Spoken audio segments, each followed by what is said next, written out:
በስመ አብ ወወልድ ወመንፈስ ቅዱስ አሐዱ አምላክ አሜን።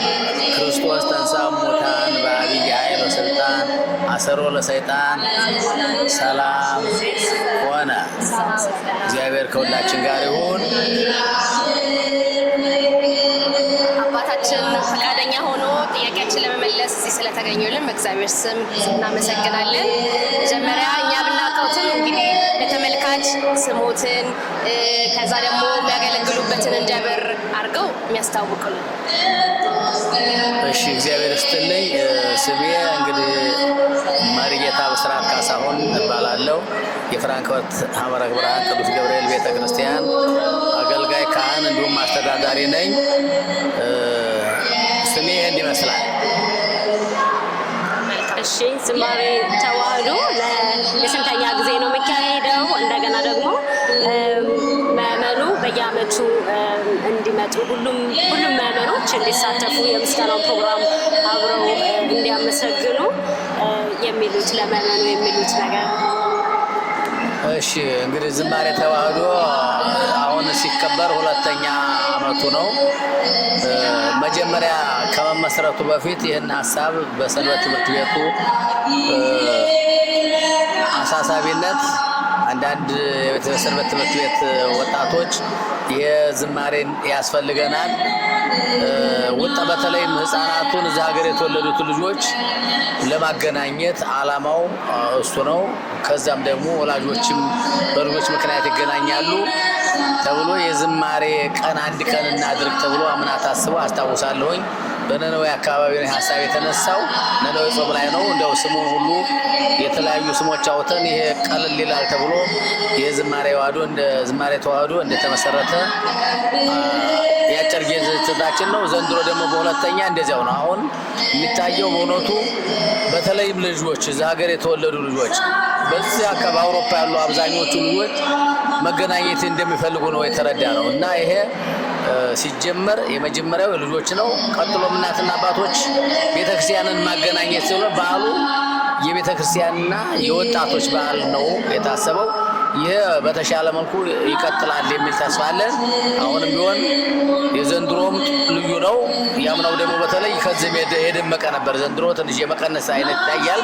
ሆኖም ግን ደግሞ በተሻለ መልኩ በሰፊው መስራት ይቻላል ብዬ አስባለሁ። መልካም አባታችን፣ እንግዲህ የዝማሬ መርሃ ግብር እንደመሆኑ መጠን ዝማሬ ለሃይማኖታችን፣ ለእምነታችን፣ ለክርስቲያናዊ ሕይወታችን ምን አይነት ቦታ አለው? እርስዎ እንግዲህ በክርስትና በሚያውቁት እንግዲህ እስቲ አንድ መልዕክት ያስተላልፉልን። እርግጥ ነው ቤተክርስቲያናችን ኦርቶዶክሳዊት ቤተክርስቲያናችን ልዩ የሆነ አገልግሎት አሏት። እጅግ የሚያስደንቅ የቤተክርስቲያን ሙያ፣ የቤተክርስቲያን ጥበብ አለ።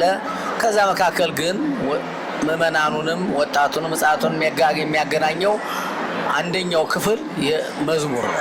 መዝሙር በእውነቱ ሁሉንም የሚያነቃቃ ሕይወትን የሚሰጥ እግዚአብሔር ደግሞ በመዝሙር አማካይነት እኛን የሚያገኝበትና እኛም ደግሞ ከእግዚአብሔር በረከት የምናገኝበት ትልቁ አገልግሎት ስለሆነ በተለይም ቤተክርስቲያን ለማክበር ወጣቱ ምዕመናኑ አብዛኛው በመዝሙር አካባቢ ያለ ስለሆነ ወንጌሉ እንዳለ ሆኖ ግን ይሄ መዝሙር ክፍል እጅግ የሚፈለግና የተወደደ ለቤተክርስቲያናችን ደግሞ ውበት ያለው አገልግሎት ስለሆነ ከዚሁ መረዳት ይቻላል። እኔም ሳይጠበቅብኝ እንደው መናገር ብቻ ሳይጠበቅብኝ ይኸው አገልግሎቱን እያየሁ ነው።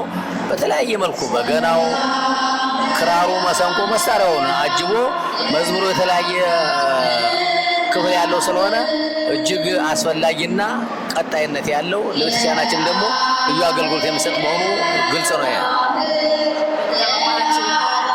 ከዚህ ጀርባ የለፉትን በብዙ ስራ በመሳተፍ እንደዚህ አይነት ያማረ ፕሮግራም እንዲሆን የረዱትን ሙሉ እርስዎ እንግዲህ በመባረክም አስተያየት በመስጠት መልእክትን በማስተላለፍ እንግዲህ ያንሱልን።